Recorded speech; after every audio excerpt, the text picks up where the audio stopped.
Hello my dear student, good morning to all of you. And today we start a new chapter that name is the chemical bond. And that chapter it is so much important. Why it is so much important? Because that chapter it is belonging to the what chemistry. How can you belonging to the chemistry? Because if the chemical bonding is not present, that time new compound is not formed. Okay अगर आप कोई भी compound को form करना है तो उसमें chemical bond होना जरूरी है।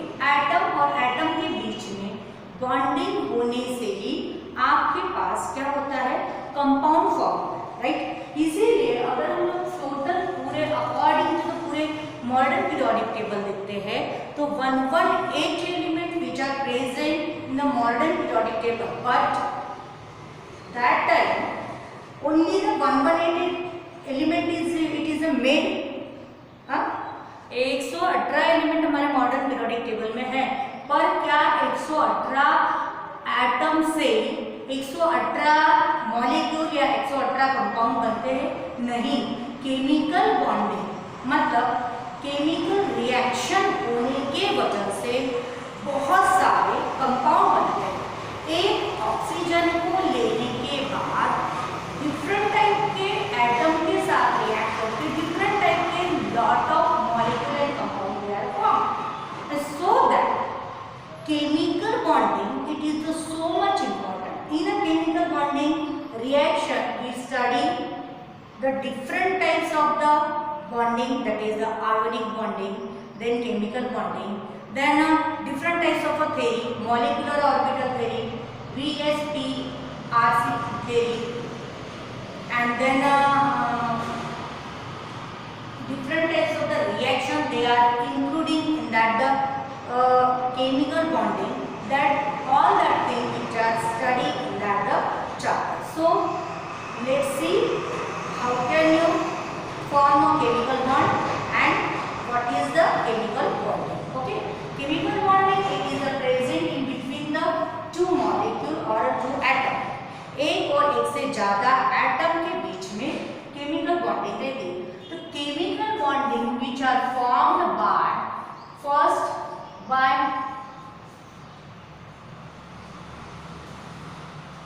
लॉस ऑफ इलेक्ट्रॉन और by gain of electron, next और mutual sharing of electron.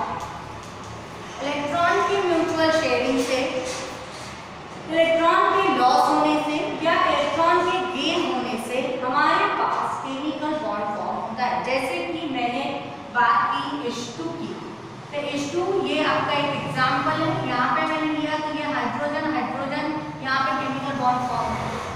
Chlorine ले लिया सपोज समझ लो तो Cl और Cl इन दोनों के बीच में आपका क्या होता है, बॉन्ड फॉर्म होता है, ठीक है।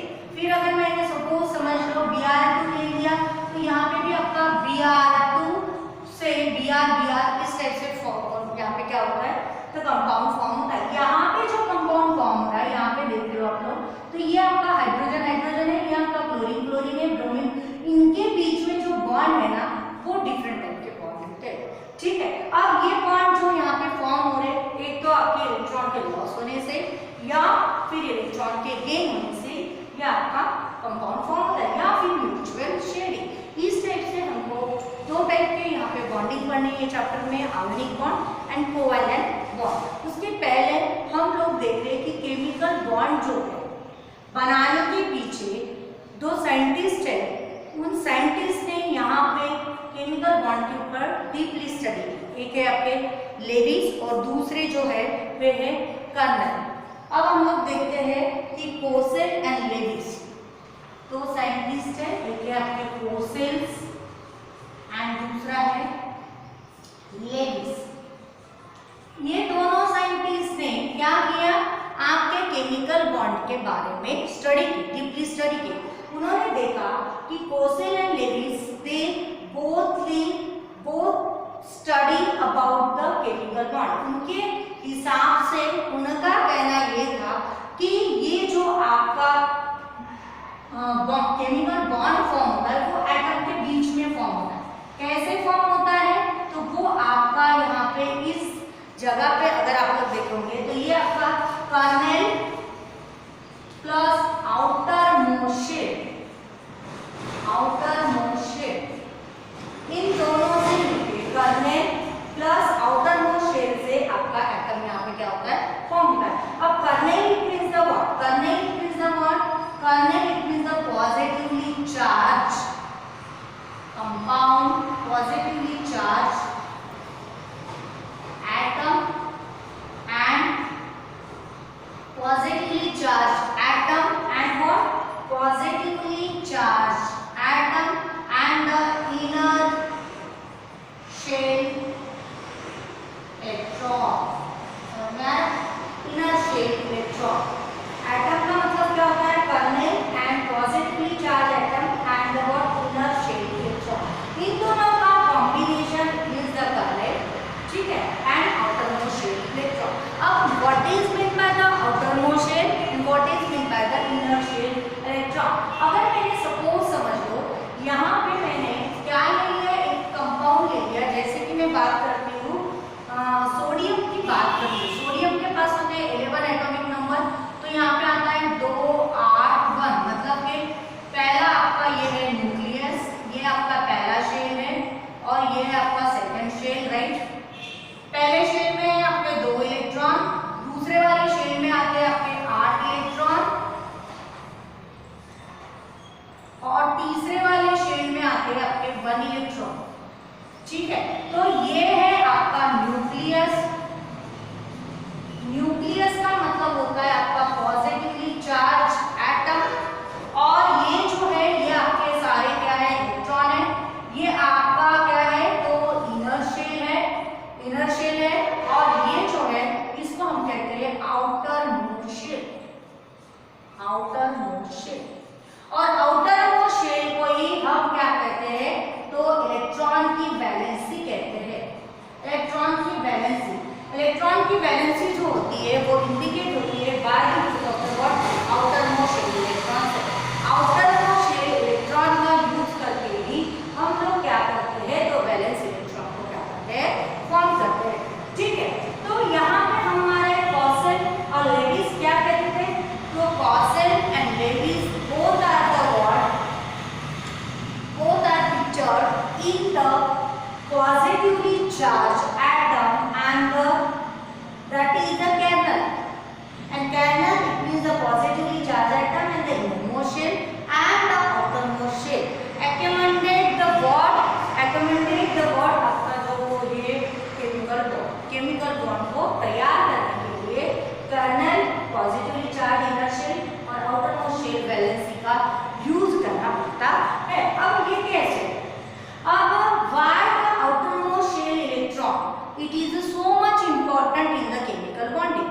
अब यहाँ पे outermost shell electron को हम लोग क्या कहते हैं उसको? केमिकल बॉन्डिंग में कैसे यूज करते हैं तो वो हम लोग देखते हैं। तो उसके लिए हम लोग यहाँ पे आते हैं, देखो आउटरमोस्ट शेल के लिए जैसे कि आपको पता है all the atom which have some valency, हर एक इलेक्ट्रॉन के एटम के पास अपनी एक वैलेंसी होती है। अब एटम मतलब क्या? Sodium it is the one of the atom that is the representation of the atom. ये आपके एटम का रिप्रेजेंटेशन है। अब ये एटम का रिप्रेजेंटेशन है, ये एटम के रिप्रेजेंटेशन से हम लोग क्या करते हैं? इस एटम की स्टेबिलिटी को डिस्क्राइब कर सकते हैं। अब when the atom it is the stable, when they goes और स्टेबल और अप्लाई द ऑक्टेट रूल। जब भी कोई एटम ऑक्टेट रूल को सेटिस्फाई करता है तब वो एलिमेंट स्टेबल होता है। अगर सपोज समझ लो कोई एटम है और वो ऑक्टेट रूल को क्या नहीं करता है?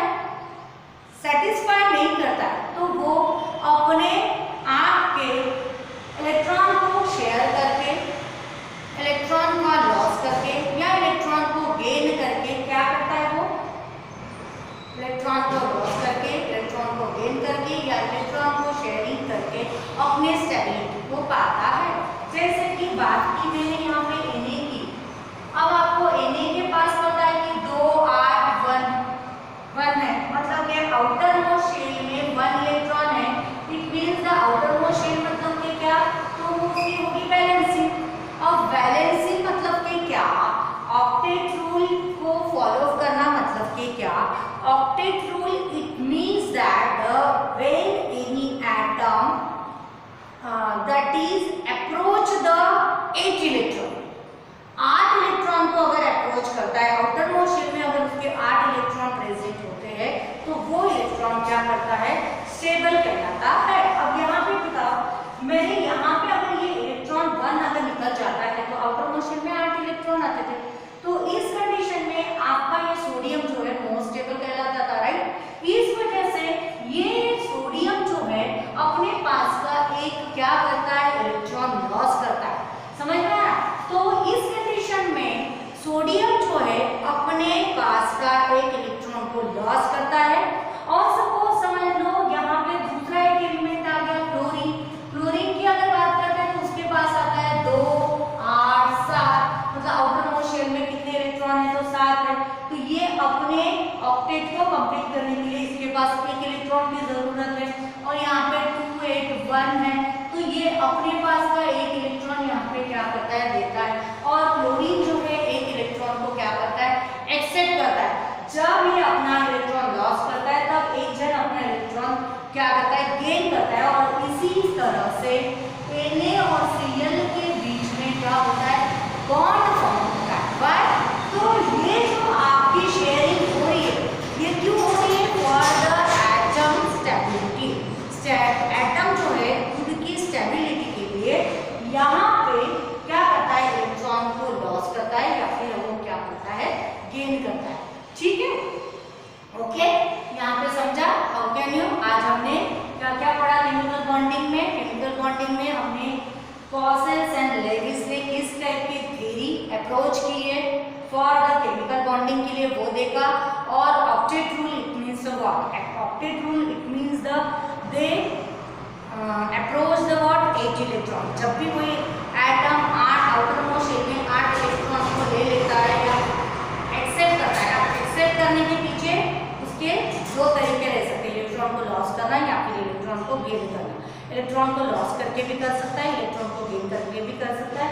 और इस तरह से यहाँ पे जो कंपाउंड फॉर्म होता है वो आपका NaCl कंपाउंड फॉर्म होता है, what, by the what, sharing electron. यहाँ पे आपका इलेक्ट्रॉन शेयर हो रहा है, यहाँ पे इसने एक इलेक्ट्रॉन लॉस किया, क्लोरीन ने एक इलेक्ट्रॉन गेन किया है।